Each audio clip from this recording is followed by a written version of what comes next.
Hi, this is Naomi with Sword and Steel, and today we are going to be checking out the contents of this Battleforce, which is the Legion of Grief Battleforce for Nighthaunt for Warhammer Age of Sigmar, and of course also there's 1 to 3 different types of models that you can use for Warcry as well. We're going to be looking at the assembly options that you have for these. We're going to be looking at Feather. Any assembly difficulties you might want to consider when you're assembling, and we are also, because it seems like it would probably be needed for this army, going to check out how to fill those join lines so that your poor ghosts don't have so much of a big line down their back, which the Nighthaunt are notorious for.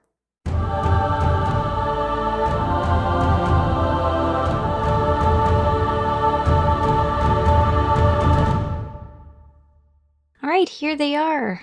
These are currently 940 points worth of Nighthaunt, and you save approximately 35% getting all of these models in the Battleforce as opposed to buying them separately. So we have a 10-man group of Grimghast Reapers, a 10-man group of Dread Scythe Harridans, or you could also have 2 groups of 5, and a 10-man group of Bladegeist Revenants, or 2 groups of 5, and then Lady Ollander and the Black Coach. Okay, so the Grimghast Reapers, pretty straightforward to put together. You do have to be careful of gouging out these models because they have a lot of curves and it's easy to carve too much. So remember, when you're using your hobby knife after you've cut it out with a very sharp pair of clippers. These are fragile miniatures. Also, when you're clipping, just make certain you're touching the piece that you're about to clip off, and always clip off the most fragile part attached to the sprue and then the more sturdier parts, just to avoid breaking if at all possible. And then when you are cleaning up your miniature and you don't want your miniature to be gouged out, make certain that if there was, say, a spot over here that I needed to clean up, only get the first half and make certain your knife is kind of pointing upward as you're going, and then you turn it around and get the rest. I mean, prior to you assembling it, that would make it much easier, but you get the rest.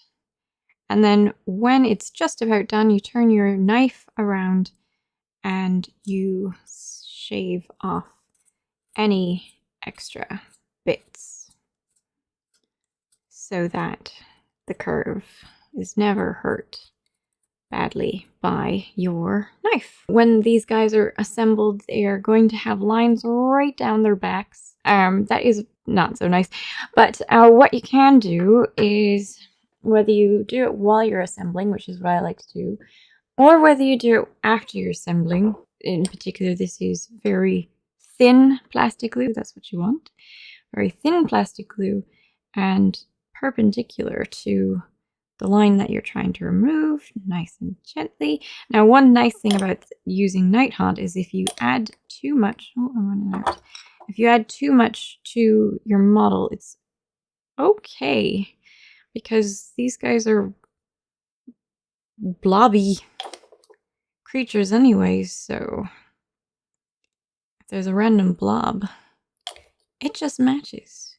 But you can literally make the line from them joining disappear.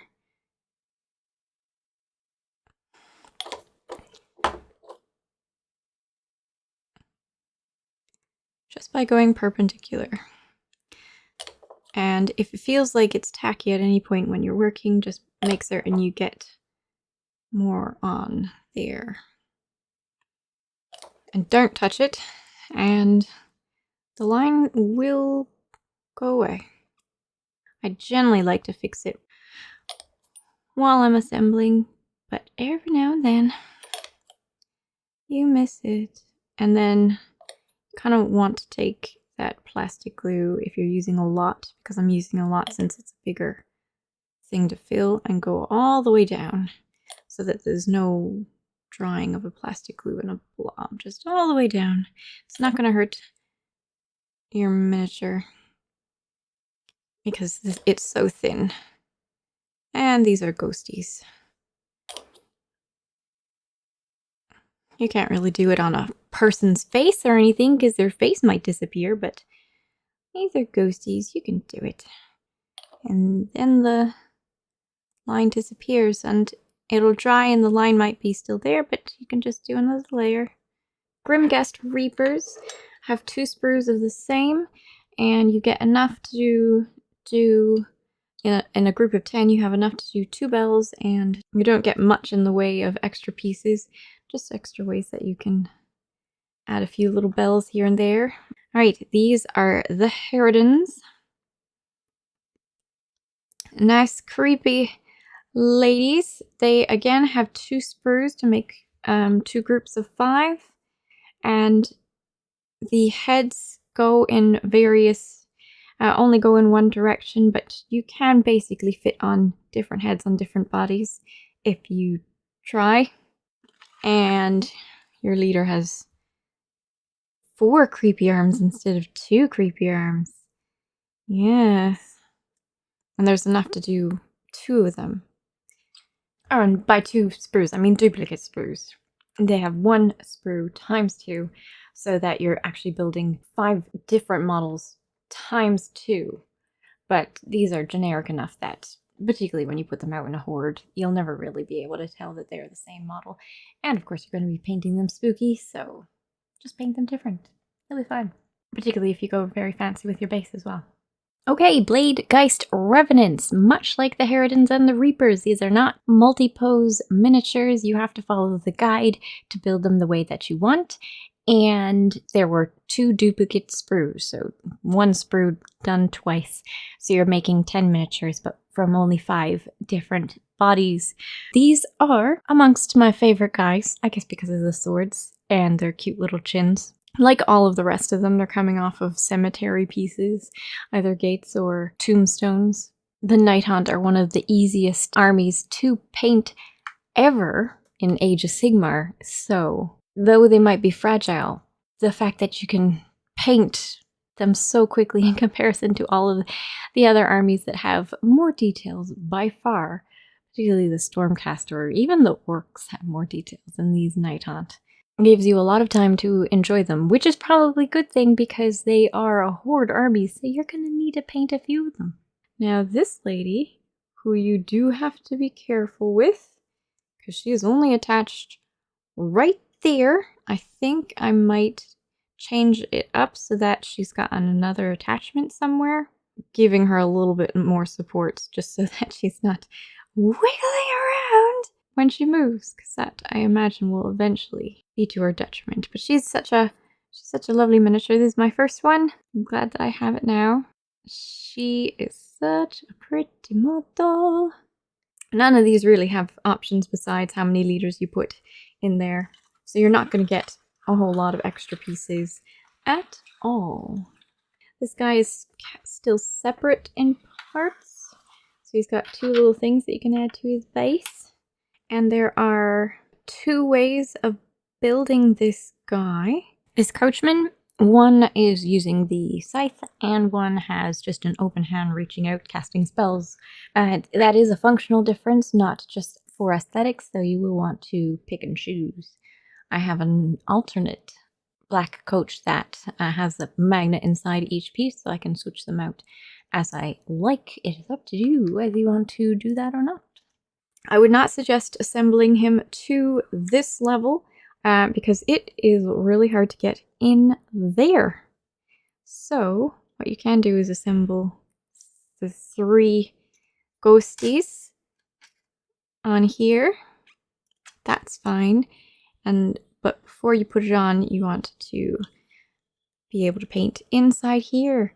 And you can either have good old vampire sarcophagus, or you could have it open with this guy inside.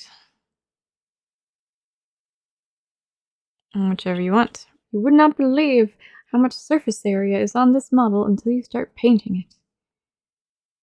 Ah, whoops, I missed that. You can leave off him until after he's painted, because he's a completely separate model from the chair. So you could leave off him until after he's painted. You could leave off the wheels until after they're painted. Whatever is easiest for you. Nighthaunt are actually very quick to paint. One of the things I really like about them, besides their looks, other than this black coach, which will take ages because there's just so much surface area. As I mentioned before, this was just using mostly contrast paints. But the majority of your ghosts will be only a few minutes per color until you get into the very detailed stuff, which will take as long as it takes. Because everyone is different, and what you enjoy is different. The only pace that you should concern yourself with is your past self to your current self. Thanks for watching. I hope you enjoyed the video. Make certain if you had any questions about Nighthaunt. Nighthaunt is one of the armies that I play in Age of Sigmar. I haven't played it very much recently, but I play it in Age of Sigmar, so if you had any questions about the rules for it, just let me know. I will catch you in the next video. Bye! Thank you, patrons, for your support. I really appreciate it. If you are listening and happen to be part of the patron Discord, you should send me a picture of what it is that you are currently working on in the hobby. Boo!